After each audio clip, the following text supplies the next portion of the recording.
Hello दोस्तों, स्वागत है आप सभी का अनलर्निंग जॉबशाला पर।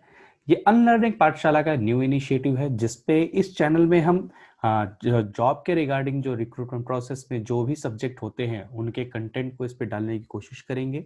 और उसी के तहत हमने हर एक सब्जेक्ट का अलग अलग मॉड्यूल बनाया है। ये मॉड्यूल जो मैं मॉड्यूल हैंडल कर रहा हूँ वो इंडियन पॉलिटी का मॉड्यूल है। और इसके अंदर में हम 1000+ जीएस के क्वेश्चंस हम डिस्कस करेंगे जो प्रीवियस ईयर्स हैं, प्रीवियस ईयर क्वेश्चंस हैं सारे के सारे। हम आपके साथ इन्हें डिस्कस करेंगे। अगर आपको ये इनिशिएटिव हमारा पसंद आए तो प्लीज़ चैनल को लाइक करिए, वीडियो को लाइक करिए और चैनल को सब्सक्राइब जरूर करिए।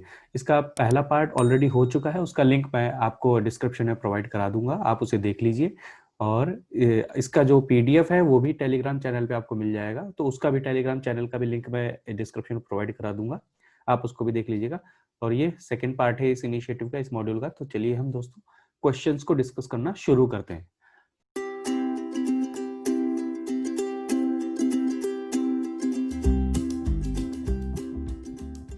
ये रहा हमारा पहला क्वेश्चन। पहला क्वेश्चन क्या है? Status of right of property. अब आपको ध्यान होगा, अगर आपने मेरी प्रीवियस वीडियो को फॉलो कर रहे हैं तो उसमें मैंने काफी डिटेल में समझाया था कि पहले 31 फर्स्ट जो आर्टिकल था हमारा इंडियन कॉन्स्टिट्यूशन का, उसके अंदर में हमारा जो राइट टू प्रॉपर्टी था वो फंडामेंटल राइट था।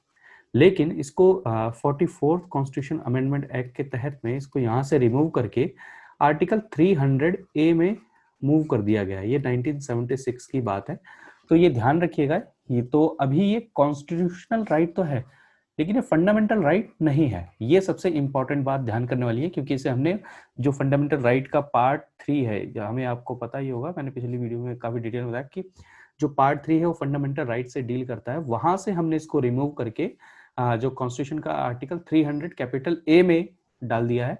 तो अभी इसका आंसर क्या हो जाएगा?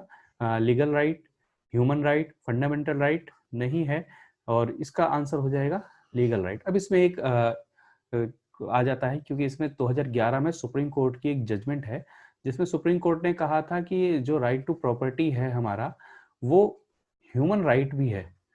ये काफी, ये पहले का क्वेश्चन होगा इसलिए इसको नहीं किया, लेकिन ये ह्यूमन राइट भी है। तो यहाँ पर ये भी सही हो जाता, लेकिन ये पहले का क्वेश्चन है, इसका ईयर जो ये आया होगा वो पहले आया होगा, इसलिए ऑप्शन नहीं है।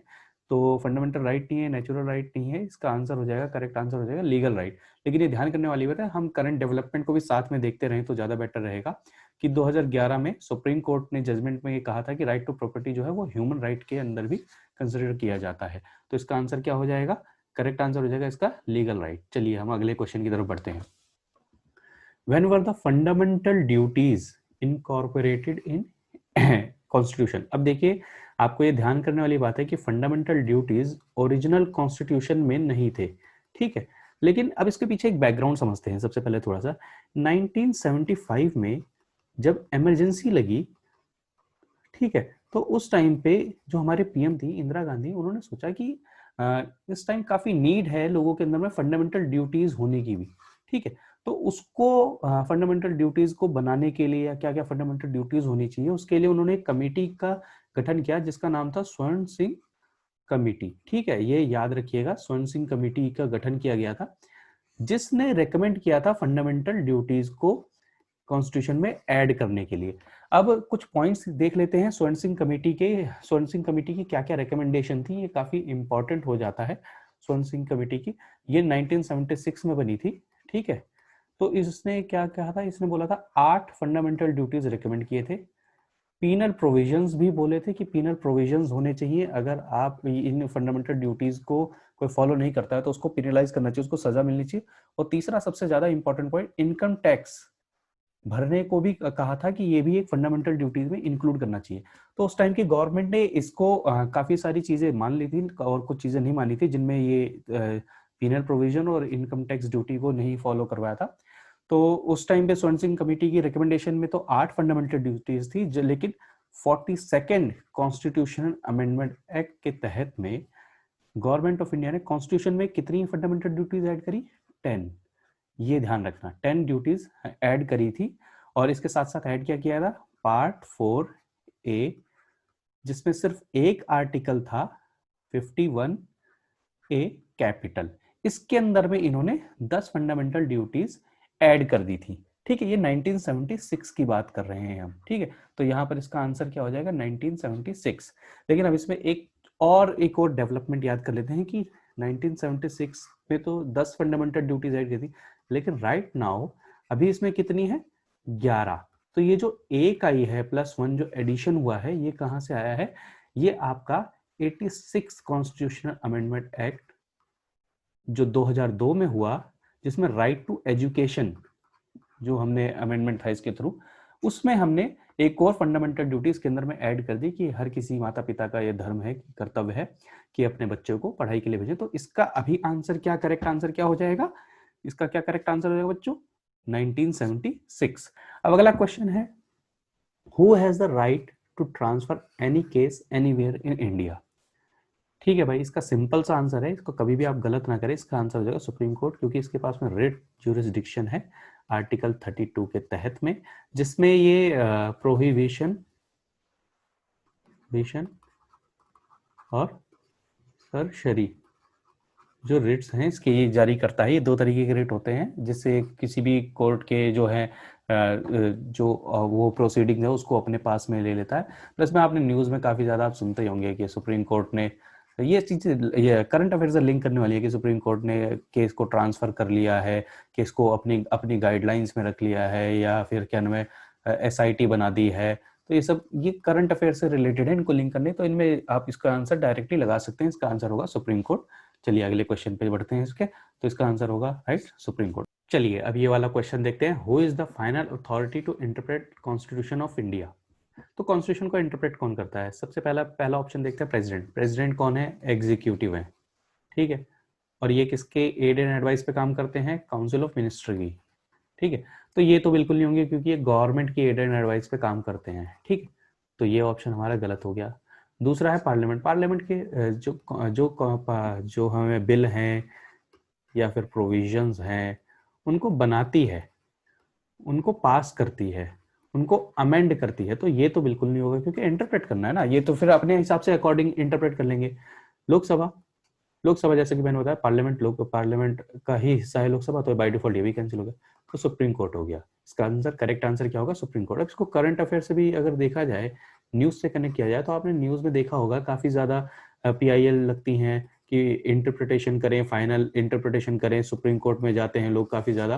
तो ये वहां से हो जाएगा कि हर कोई जो भी एम्बिगुअस है या फिर कोई भी इशू होता है कॉन्स्टिट्यूशन से रिलेटेड, तो लोग सुप्रीम कोर्ट जाते हैं। तो ये सुप्रीम कोर्ट की पावर है और ये एक्सक्लूसिव उसकी ज्यूरिसडिक्शन है। चलिए आगे बढ़ते हैं, तो इसका आंसर क्या हो जाएगा, सुप्रीम कोर्ट। चलिए अगले क्वेश्चन को देखते हैं, who was the chairman of drafting committee of constitution assembly. ये देखिए, ये तो आंख मूंद कर, सपने में भी गलत नहीं होना चाहिए ये तो, ठीक है। इसका आंसर हो जाएगा डॉक्टर भीमराव अम्बेडकर जी, ठीक है।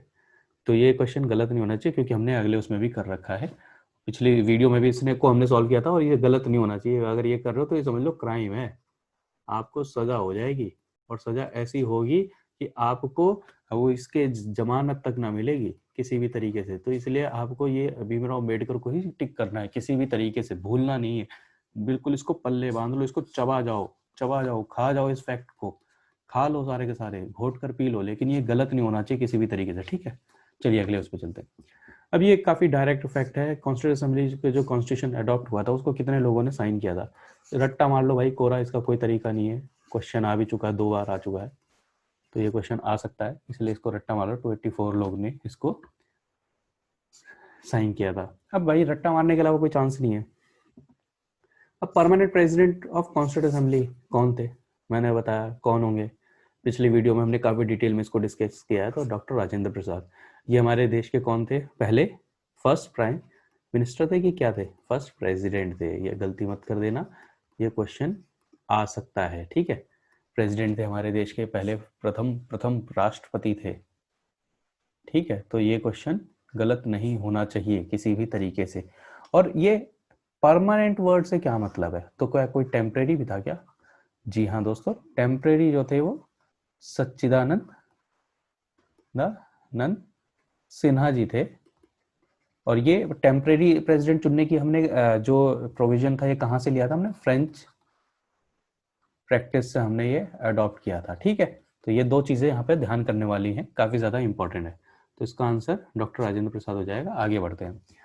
Who among the was not a member, अब ये देख ले, ये वर्ड नॉट, इसके मेंबर नहीं थे ड्राफ्टिंग कमेटी के। तो जो ड्राफ्टिंग कमेटी थी उसके 7 मेंबर थे।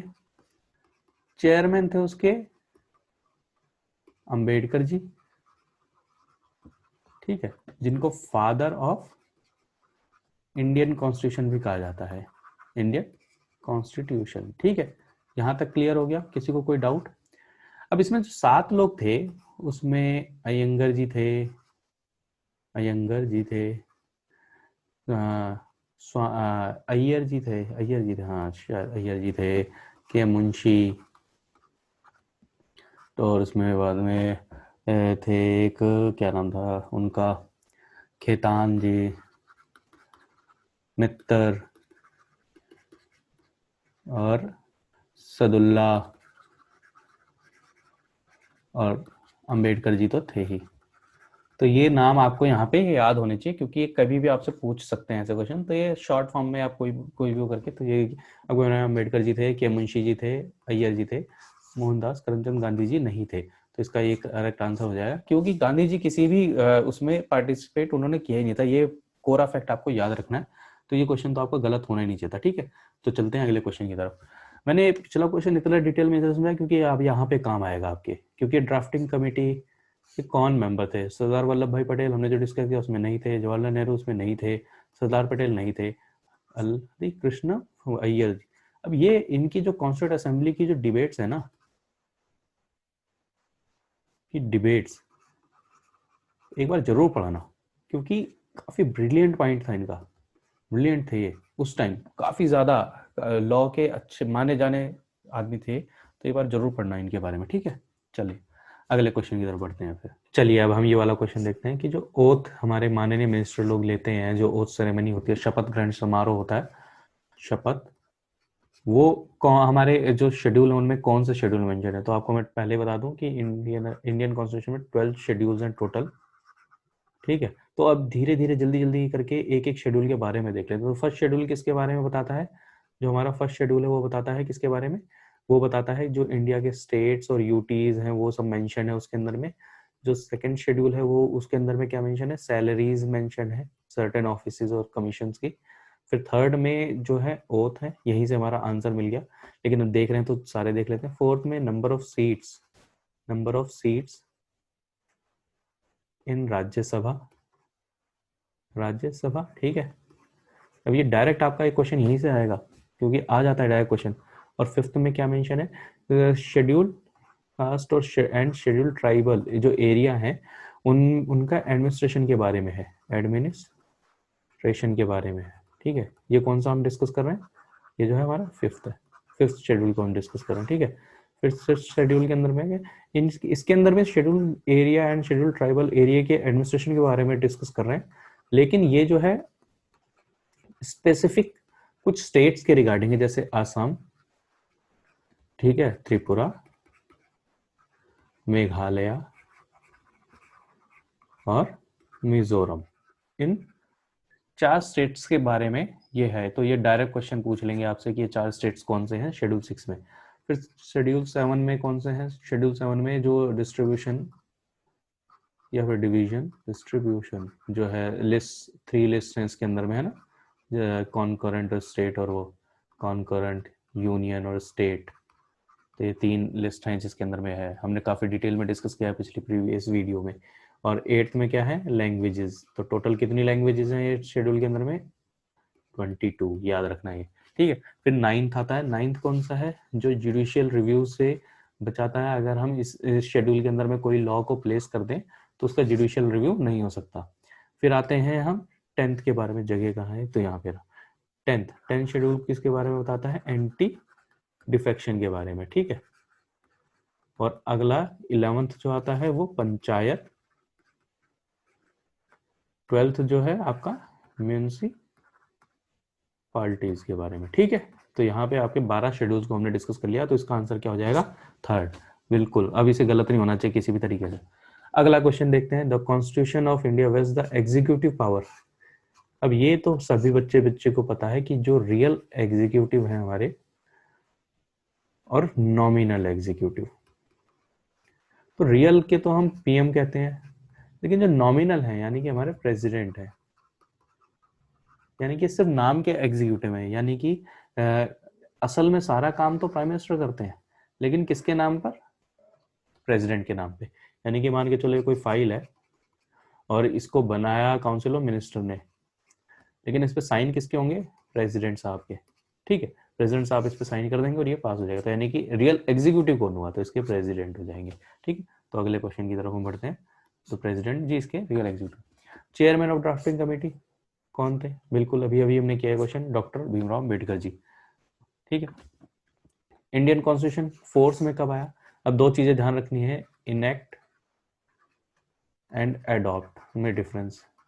एडॉप्ट हमने कब किया था? 26 नवंबर 1949। ठीक है, और हमने इनेक्ट कब किया?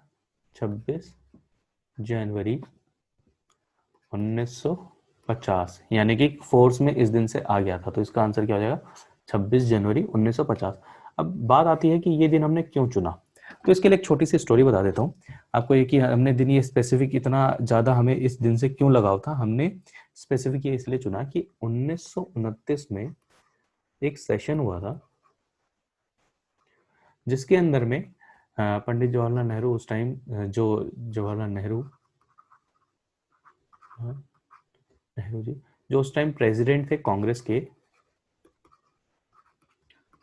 के, उन्होंने अनाउंस किया था कि 26 जनवरी 1930 को हम पूर्ण स्वराज दिवस मनाएंगे। स्वराज दिवस। ठीक है, तो ये इस दिन की इंपॉर्टेंस को बनाए रखने के लिए हमने ये दिन चुना था 26 जनवरी 1950। तो अब ये आपको क्लियर हो गया होगा यहाँ पे।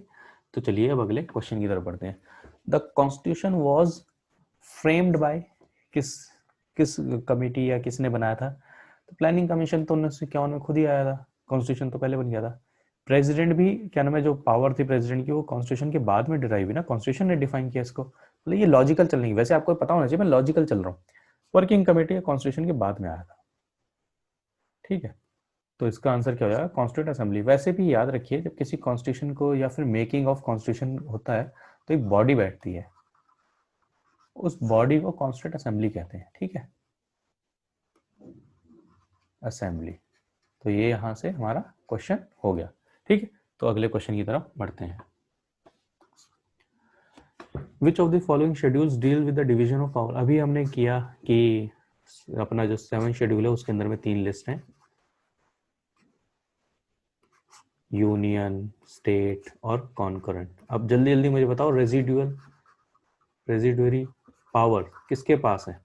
यानी कि मान के चलो इन तीनों लिस्ट में कोई टॉपिक नहीं मेंशन है, टॉपिक मेंशन नहीं है, तो वो उसके ऊपर कौन लॉ बना सकता है? तो उसके ऊपर लॉ कौन बना सकता है? पार्लियामेंट। ठीक है, अब अगर यहीं पे आपसे क्वेश्चन पूछ लें कि यूएस में कौन कर सकता है, तो यूएसए में ये पावर स्टेट्स के पास में है।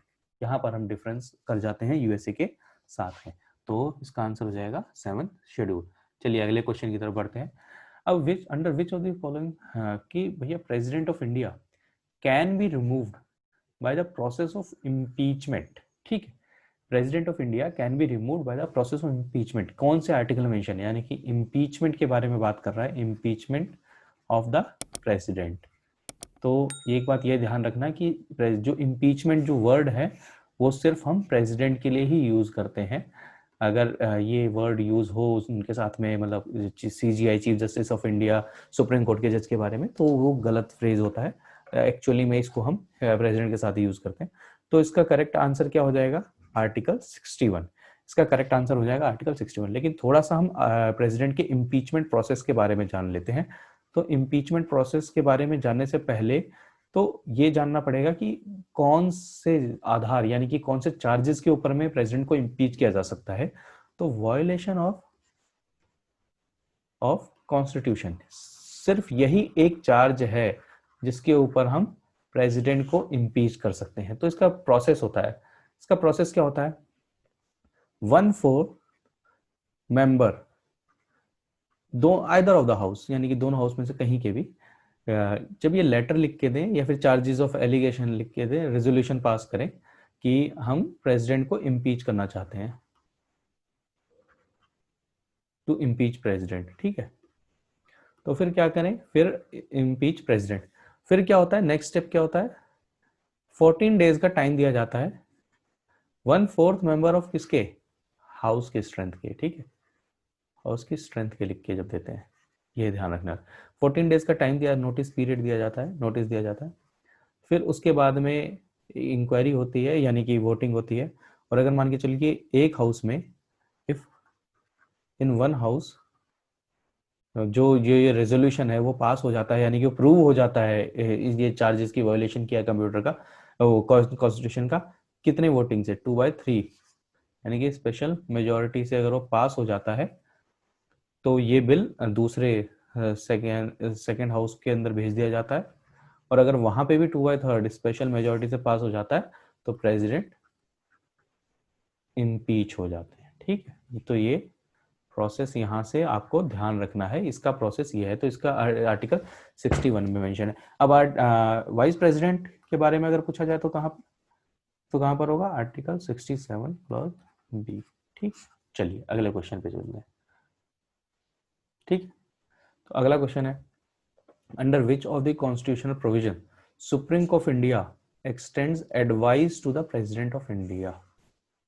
तो इसका आंसर हो जाएगा आर्टिकल 143, ठीक है। अब इसका आंसर हो जाएगा 143, यानी कि क्या होता है, प्रेसिडेंट साहब जो हमारे हैं कभी कभी किसी ना किसी टॉपिक पे एडवाइस मांगते हैं सुप्रीम कोर्ट से, ठीक है। तो ये सुप्रीम कोर्ट जब उनको एडवाइस करता है, कौन से आर्टिकल के तहत उनको एडवाइस करता है, ये 143 आर्टिकल के तहत उनको एडवाइस करता है। चलिए अब अगले क्वेश्चन में बढ़ते हैं। किस आर्टिकल में, पार्लियामेंट के किस आर्टिकल में जो पार्लियामेंट है वो कॉन्स्टिट्यूट कर सकती है एडमिनिस्ट्रेटिव ट्रिब्यूनल्स। तो इसका सिंपल सा आंसर है, इसका एडमिनिस्ट्रेटिव ट्रिब्यूनल बना दो आर्टिकल है, 323A, 323B, ठीक है। तो ए के तहत हम बनाते हैं एडमिनिस्ट्रेटिव एडमिनिस्ट्रेटिव और बी के तहत हम बनाते हैं अदर ट्रिब्यूनल्स, ठीक है। तो इसका आंसर हो जाएगा 323A। अब ट्रिब्यूनल का मतलब क्या है, ये क्वासी जुडिशियल बॉडी होती है जो डिस्प्यूट है उसको सेटल करती है। तो मान के चलिए अगर एडमिनिस्ट्रेटिव यानी कि किसी IAS IPS या किसी का अगर कोई डिस्प्यूट है कोई जॉब के रिगार्डिंग या किसी चीज़ की रिगार्डिंग, तो वो इन ट्रिब्यूनल में जाता है और 323A के तहत इनका गठन होता है। तो इसका आंसर हो जाएगा 323A, ठीक है। अगला question, which of the following articles deals with the impeachment process of the, इसका भी हमने किया 61, काफी डिटेल में किया। चलिए हम अब अपना अगला क्वेश्चन देखते हैं कि इंडियन कॉन्स्टिट्यूशन में कौन सा article protection of interest of minorities के बारे में डिस्कस करता है। तो 17 जो है अनटचेबिलिटी से रिलेटेड है, ठीक है। आपको सबसे पहले तो ये पता होना चाहिए फंडामेंटल राइट्स जो है वो आर्टिकल 12 से 35 के पीछे मेंशन है, और ये पार्ट 3 ऑफ इंडियन कॉन्स्टिट्यूशन है, इसके अंदर में है। तो ये 17 ये हो गया, आर्टिकल 31 ये जो प्रॉपर्टी वाला था उसको रिपील कर दिया गया, और अभी सेविंग सम लॉज, ये यानी कि ये शेड्यूल 9 वाला है जो आर्टिकल है 29 है। अब 29 30 ये थोड़ा सा डाइसी हो जाता है। अब यहाँ पे क्वेश्चन ये क्या पूछा हुआ है कि दोनों में से किस में है, तो 30 जो है ये भी माइनॉरिटी से रिलेटेड है, लेकिन ये एजुकेशनल स्टैब्लिशमेंट के बारे में बात करता है कि यानी कि कोई भी माइनॉरिटी एजुकेशनल कुछ अगर इंस्टीट्यूट स्टैब्लिश करना चाहता है तो वो कर सकता है। 29 इसका जो टॉपिक की जो हेडिंग है वो एग्जैक्टली यही है, protection of interest of minority, ये एग्जैक्टली है। तो इसका करेक्ट आंसर जो होना चाहिए वो आर्टिकल 29 होना चाहिए। ये इसका गलत आंसर यहाँ पे दे दिया गया है, इसका आंसर आर्टिकल 30 नहीं आर्टिकल 29 होना चाहिए, क्योंकि एग्जैक्ट जो हेडिंग है इसकी जो कॉन्स्टिट्यूशन की वो आर्टिकल 29 की ये है। आर्टिकल 30 जो है वो भी माइनॉरिटीज के ही प्रोटेक्शन के है, लेकिन वो स्टेब्लिशमेंट ऑफ इंस्टीट्यूशंस की बात करता है, ठीक है। तो यहाँ पर इसका आंसर आर्टिकल 29 हो जाना चाहिए। अगले क्वेश्चन की तरफ बढ़ते हैं। Right to vote is a political right, civil right, economic right, legal right. Economic right कहाँ से है? लीगल राइट बिल्कुल नहीं होगा क्या? चलिए इसका आंसर हो जाएगा पॉलिटिकल राइट, क्योंकि right to vote is a political right, कि किसी को भी वोट देने का अधिकार है। पॉलिटिकल राइट में दोनों चीज़ आती हैं, कि वोट देने का भी अधिकार है और इलेक्शन में खड़े होने का भी अधिकार है। अब राइट टू वोट के हिसाब से आप ये कन्फ्यूजन हो जाएगा कि कोई जेल में अगर बंद है तो कहे भाई मुझे तो वोट देना ही देना है चाहे जो हो जाए। ऐसा नहीं है, सर्टेन जो है कंडीशंस भी हैं इसके साथ में, लेकिन राइट टू वोट जो है वो आपका पॉलिटिकल राइट है। चलिए अगले क्वेश्चन में बढ़ते हैं।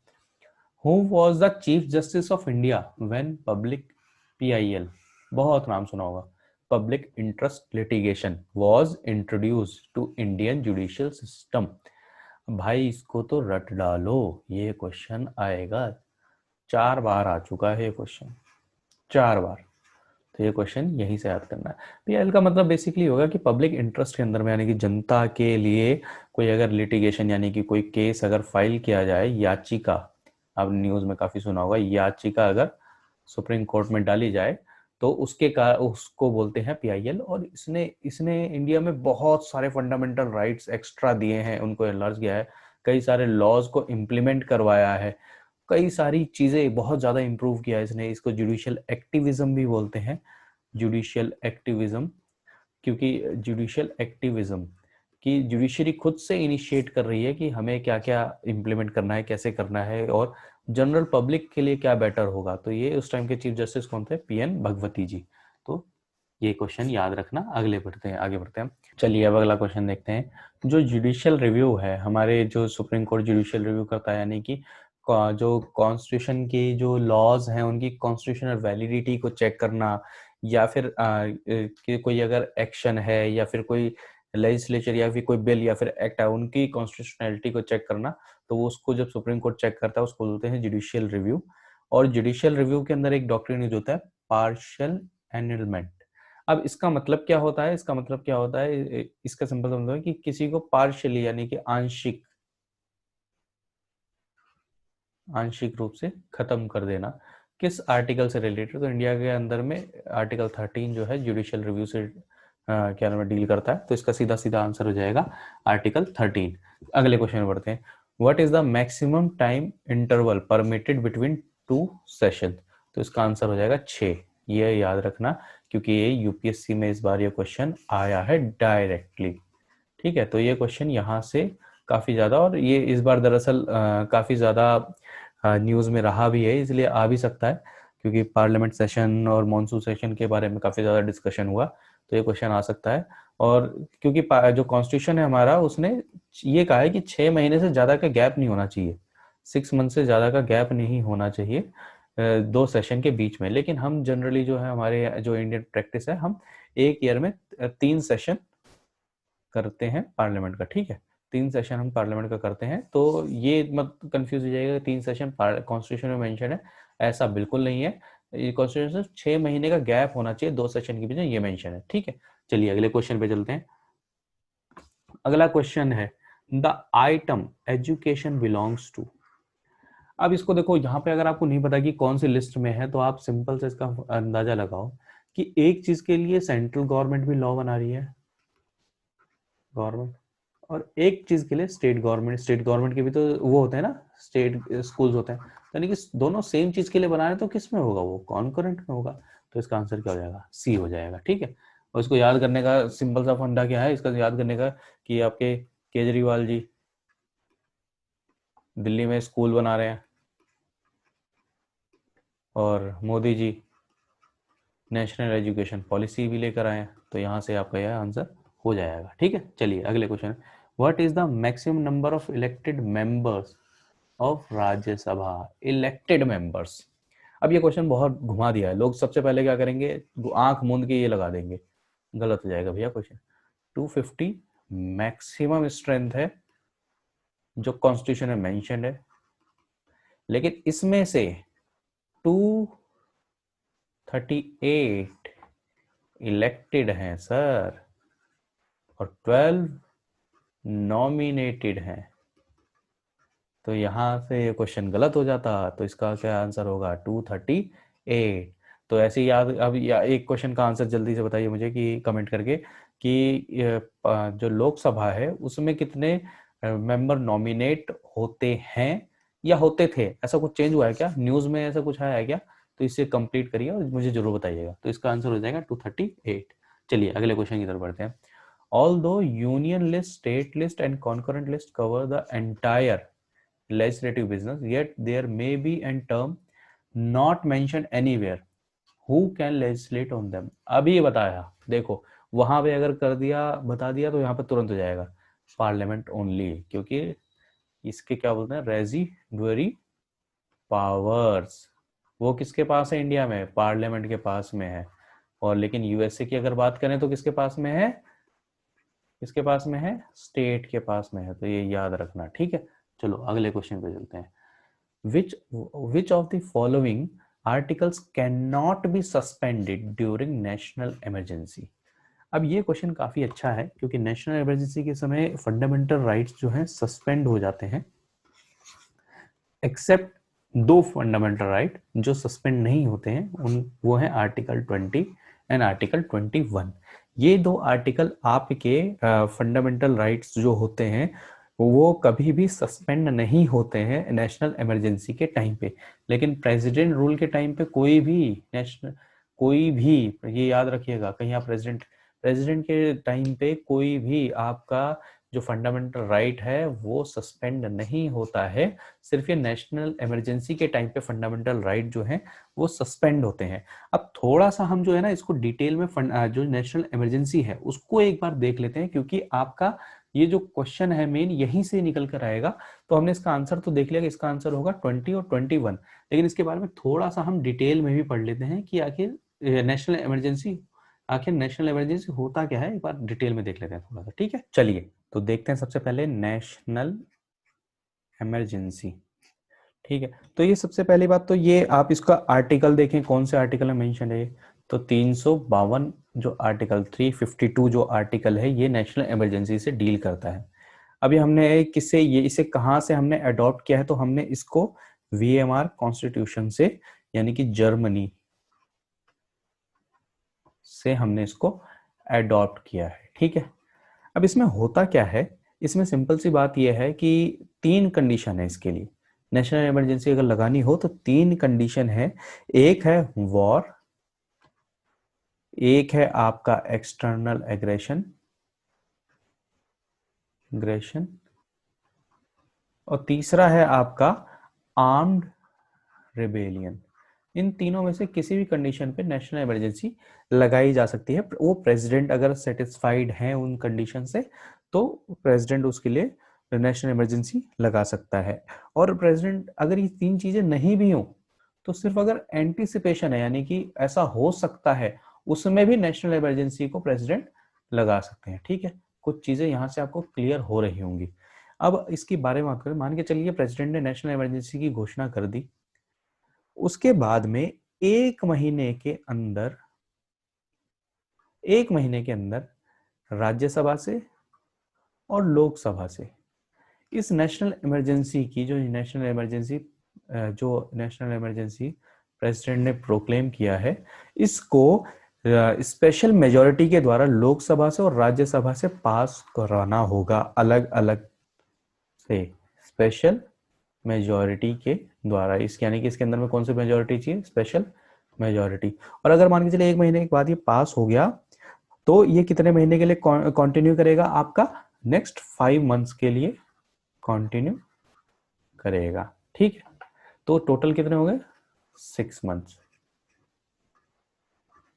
तो ये ध्यान रखना, ये 2 चीजें, स्पेशल मेजॉरिटी और लोकसभा और राज्यसभा से सेपरेटली अलग अलग इसको स्पेशल मेजॉरिटी के साथ हमें कराना होगा, ठीक है, पास कराना होगा। और एक और चीज है, पहले ये नहीं था कि बार बार होना चाहिए, तो ये उसके बाद 6 महीने बाद इसको बार बार कर सकते हैं, मतलब पास कराना जरूरी है।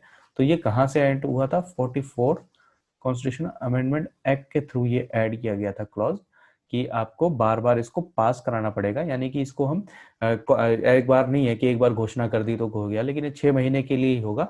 और ये कहाँ से ऐड किया था हमने? 44 कॉन्स्टिट्यूशन अमेंडमेंट एक्ट के थ्रू हमने ऐड किया था। और एक और चीज में ध्यान देने वाली बात यह है कि 1975 के बाद में भाई आपको पता है इमरजेंसी लग गई थी, तो ये जो आर्म्ड रिबेलियन वाला है ना क्लॉज, ये पहले क्या था, इसको इसको पहले इसको ये इसकी जगह पर पता है क्या था, इंटरनल डिस्टरबेंस लिखा हुआ था। अब इंटरनल डिस्टरबेंस की तो भाई डेफिनेशन कुछ और ही है, इंटरनल डिस्टरबेंस की तो डेफिनेशन कुछ और ही हो सकती है, कुछ भी हो सकता है।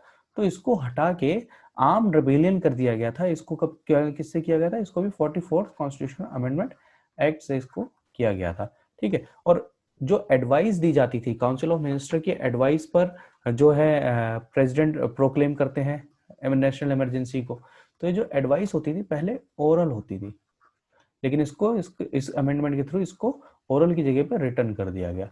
तो कुछ जो इंपॉर्टेंट चीजें थी मैंने आपको नेशनल इमरजेंसी से रिलेटेड बताई।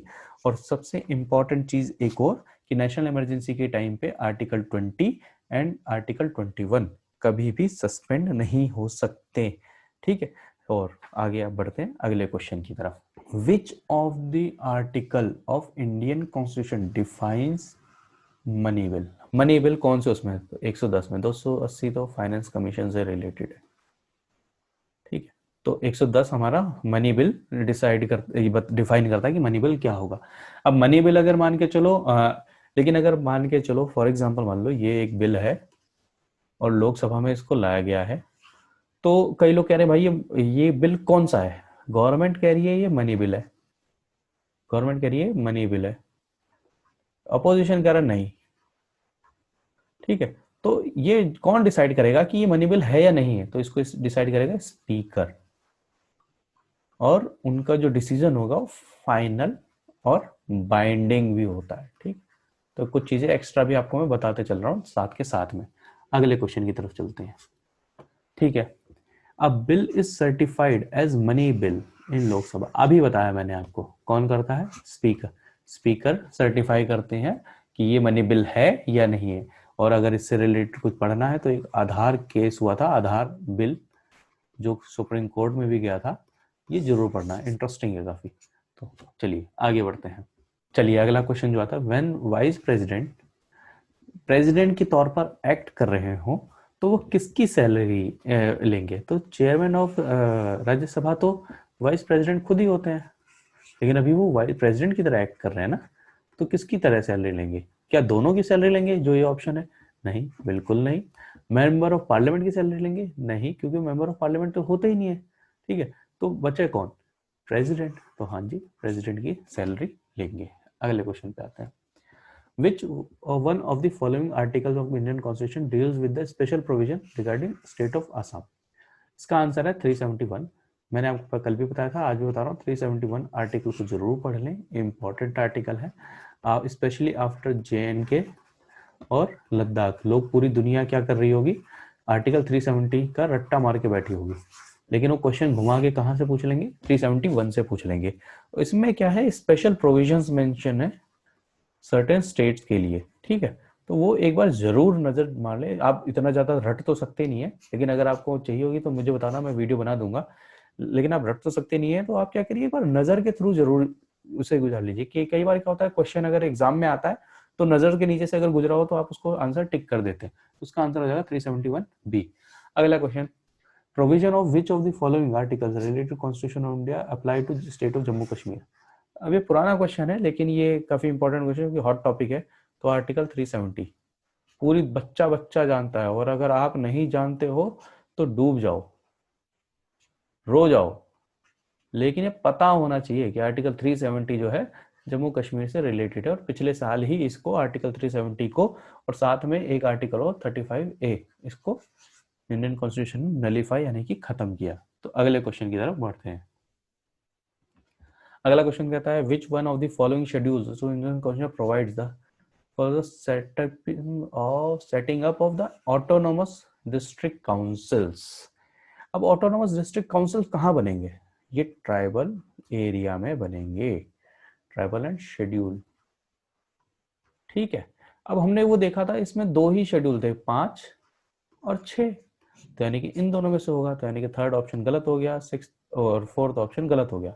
अब इन दोनों में से आंसर क्या होगा, इसका आंसर हो जाएगा, इसमें कौन से थे, इसका था एक्सेप्ट एक्सेप्ट वो 4 स्टेट जो मैंने आपको लिखवाए थे, और इसमें 4 स्टेट्स के बारे में डिस्कस था, है ना, 4 स्टेट्स के बारे में, तो इसका आंसर हो जाएगा 6th शेड्यूल।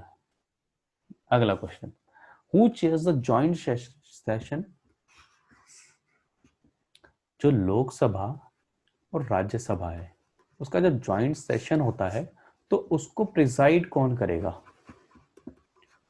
उसको प्रिसाइड कौन करेगा, प्रेसिडेंट नहीं, वाइस प्रेसिडेंट यानी कि चेयरमैन ऑफ राज्यसभा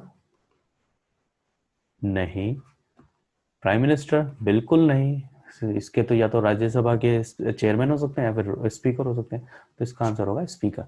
तो अब ये ध्यान करने वाली बात ये है, इसको कौन कौन प्रिसाइड कर सकता है, स्पीकर, डेप्यूटी स्पीकर,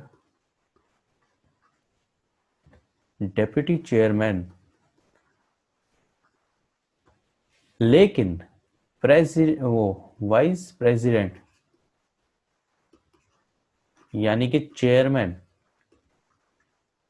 कभी नहीं करेगा प्रिसाइड, ये ध्यान रखना, कभी भी नहीं, किसी भी तरीके से नहीं। ठीक है, अगले क्वेश्चन पे आते हैं, स्पीकर ऑफ लोकसभा, ठीक है, what is the maximum gap between 2 session, अभी हमने किया इसको 6 मंथ्स। अगले क्वेश्चन पे, who has got the power to create all India services, article 312 के तहत राज्यसभा के पास ये पावर है कि वो स्पेशल सर्विसेज को, यानी कि ऑल इंडिया सर्विसेज जो है, ऑल इंडिया सर्विसेज को क्रिएट करते। अब ऑल इंडिया सर्विसेज कौन कौन सी हैं, आईएएस, आईपीएस, यानी मैं आपकी आईएफओएस यानी कि इंडियन फॉरेस्ट सर्विसेज, ठीक है, ये 3 ही जो सर्विसेज हैं वो आपकी ऑल इंडिया सर्विसेज है। तो इसको कौन क्रिएट करता है, सुप्रीम कोर्ट, सुप्रीम कोर्ट में स्पेसिफिक कौन, राज्यसभा, आर्टिकल कौन सा 312 के तहत। ठीक, अगले क्वेश्चन पे आते हैं, the provision parliament of India, how many member were there, जो प्रोविजनल पार्लियामेंट थी उसके अंदर में कितने मेंबर थे उस टाइम पे, कितने होने चाहिए, 296। अगले आगे बढ़ते हैं, देख लो डायरेक्ट क्वेश्चन है ये, आपको मैंने पिछली वीडियो में करा रखा है, इसको तो तुरंत आपको रट्टा मारना चाहिए। गरीबी हटाओ, हटा ही रहे हैं अभी तक, उस इतने साल हो लिए हटा ही रहे हैं, पता नहीं क्या हो गया कि अभी तक गरीबी ना हट रही, और बार बार हर कोई आ रहा है एक नया ये पकड़ा के चला जा रहा है, झुंझुना खिलौना बना रखा है, खिलौना पकड़ा रखा है कि गरीबी हटाओ, गरीबी हटाओ, गरीबी हटाओ। तो 1971 में ये नारा किसने दिया था, ये नारा दिया था इंदिरा गांधी ने, और इसके कारण वो काफी फेमस हुई थी, और वहीं पे वो आया था, Indira is India and India is Indira, ये नारा इसी टाइम पे आया था। ठीक है, तो ये भी ध्यान रखने वाला क्वेश्चन है। अगले क्वेश्चन पे चलते हैं। ठीक, which of the following articles of Indian Constitution includes the procedure for the impeachment of the president, article 61, और वाइस प्रेसिडेंट के लिए कौन सा, आर्टिकल 67 अंडर बी। ठीक, चलिए अगले क्वेश्चन पे उठते हैं, the union in the union government the council of ministers collectively responsible for, किसके होगा, लोकसभा, राज्यसभा का कोई रोल नहीं होता, राज्यसभा का नो रोल। ठीक है, क्योंकि ये जो काउंसिल ऑफ मिनिस्टर्स है वो क्या बोलते हैं इसको, हाउस ऑफ द पीपल बोलते हैं। ठीक है, तो ये कलेक्टिवली किसका रिस्पॉन्सिबल है, लोकसभा को रिस्पॉन्सिबल है, यानी कि जो अगर यहाँ पर अगर कोई चीज बिल डिफीट हो जाए तो इनको तुरंत इसको रिजाइन करना होता है। ठीक है, चलिए अगले क्वेश्चन पे चलते हैं। चलिए अब ये क्वेश्चन देख लेते हैं जल्दी जल्दी कि कौन से स्टेट्स में लेजिस्लेटिव काउंसिल है। मैंने आपको पिछले वीडियो में लेजिस्लेटिव काउंसिल के बारे में काफी डिटेल में बताया कि बाइकैमरलिज्म स्ट्रक्चर होता है। ठीक है, और जैसे कि आपके राज्यसभा और लोकसभा है एंड लोकसभा, ऐसे ही स्टेट पे state legislative assembly and state legislative council, ऐसा करके एक प्रोसीजर बनाया गया। तो एट प्रेजेंट 6 स्टेट्स हैं जिनमें ये है, पहले 7 हुआ करती थी, लेकिन जब JNK में का 370 हटा और उसे यूटी बनाया गया तब से वहां पे नहीं है, तो अभी कितने हैं, 6। तो 6 कौन कौन से हैं, यूपी, बिहार, ठीक है, और आपका महाराष्ट्र, ठीक है, आपका कर्नाटका, आंध्र प्रदेश और तेलंगाना। ठीक है, तो इसमें क्या आंसर हो जाएगा इसका? बिहार। उड़ीसा ने अभी मांग करी है, डिमांडेड, तो ये आंसर इसका हो जाएगा। चलिए अब अगले क्वेश्चन की तरफ बढ़ते हैं। Which of the following articles in the shape of directive principle mention the organisation of village panchayat? Village panchayat के बारे में कौन सा डीपीएसपी जो कहता है वो आर्टिकल 40 कहता है। आर्टिकल 44 भी याद करके रखना, ये यूनिफॉर्म सिविल कोड के बारे में बात करता है, तो ये क्वेश्चन आ सकता है इस बार एग्जाम में। ठीक है, और यूनिफॉर्म सिविल कोड एक ही स्टेट है गोवा, जिसमें इंडिया में ऑलरेडी इम्प्लीमेंटेड है। तो डीपीएसपी को हमें आप अगर कहेंगे तो मैं एक वीडियो बना दूंगा जिसमें आप सारे के सारे डीपीएसपी को याद कर सकते हैं। तो और ये क्वेश्चन डायरेक्ट आता है और एक नंबर से पक्का पक्का होता है। चलिए अगले क्वेश्चन पे चलते हैं। A two-tier system is prescribed by the 73rd Constitutional Amendment less than। अब ये देखिए जो 73rd कॉन्स्टिट्यूशन अमेंडमेंट एक्ट था वो क्या था? पंचायती राज से रिलेटेड था। ठीक है, अब पंचायती राज के रिलेटेड एक पूरा एक अलग वीडियो बनाना पड़ेगा क्योंकि काफ़ी इंपॉर्टेंट है, लेकिन उसमें मोटे मोटे तौर पर समझ लीजिए कि उसने जो है पंचायत जो है वो जो है आपके 3 टियर होनी चाहिए, एक विलेज पे, एक ब्लॉक पे और एक डिस्ट्रिक्ट पे। ठीक है, लेकिन मान लीजिए किसी की पॉपुलेशन इतनी ज़्यादा है ही नहीं, तो वहाँ पर ये ब्लॉक वाला बनाने की ज़रूरत नहीं है, तो 3 टियर की जगह वो वहाँ पर 2 टियर बना सकते हैं। ठीक है, तो ये पॉपुलेशन का जो क्राइटेरिया है वो कितनी पॉपुलेशन का क्राइटेरिया है, उसका आंसर है 20 लाख। ठीक है, अगले क्वेश्चन पे बढ़ते हैं। यानी कि 20 लाख से अगर किसी की पॉपुलेशन कम है तो उसे 3 टियर की जगह पे 2 टियर बनानी होती है। ठीक है, अगले क्वेश्चन पे पढ़ते हैं। If the election commission is satisfied that a candidate has failed to lodge an account of election expenses within the prescribed time and in the manner for no good reason of justification, what is the period of? Simple सा कहना क्या चाह रहा है कि भाई election commission of India को जितने भी कैंडिडेट्स होते हैं उनको ना अपना खर्चा बताना होता है पूरे के पूरे डिटेल में और एक टाइम लिमिट के अंदर में। ठीक है, और अगर वो उसको बताने से फेल हो जाए तो क्या कर सकता है? तो उनको वो क्या नाम है, बार कर सकता है इलेक्शन लड़ने से, अकाउंट मतलब, और या फिर मेंबर जो अगर वो बन गया है मतलब क्या नाम है, डिस्क्वालीफाई कर सकता है, disqualify him to be a member और फ्रॉम कंटिन्यूइंग टू, यानी कि मेंबर बन गया है तो उसको डिस्क्वालीफाई कर देगा, और अगर मेंबर नहीं बना है तो उसको इलेक्शन ही लड़ने देगा। वो कितने साल के लिए करता है? तो ये करता है आपका 3 साल के लिए। इसका करेक्ट आंसर हो जाएगा 3 इयर्स। ठीक है, यानी कि अगर एक कैंडिडेट अगर क्या नाम है अपनी पूरी की पूरी रिपोर्ट जो है उस खर्चे का पूरा बही खाता अगर इलेक्शन कमीशन ऑफ इंडिया को नहीं सबमिट करता है तो उसको election commission of India 3 years के लिए या तो डिस्क्वालीफाई कर देगी या फिर इलेक्शन ही नहीं लड़ने देगी, नो इलेक्शन। तो ये ध्यान करने वाली बात है। ये इलेक्शन का भी बिहार में इलेक्शन होने वाले हैं, यूपी में भी इलेक्शन हो रहे हैं, तो ये क्वेश्चन कहीं पे भी आ सकता है। अगला question, the term of finance commission. अगला question, the term of finance commission कितने साल के लिए होता है?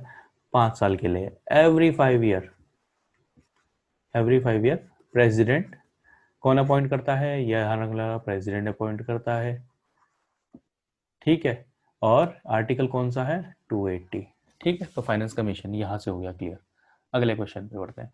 फाइनेंस कमीशन इज क्या होगा? अभी मैंने बताया आपको, एक तो कॉन्स्टिट्यूशनल बॉडी है,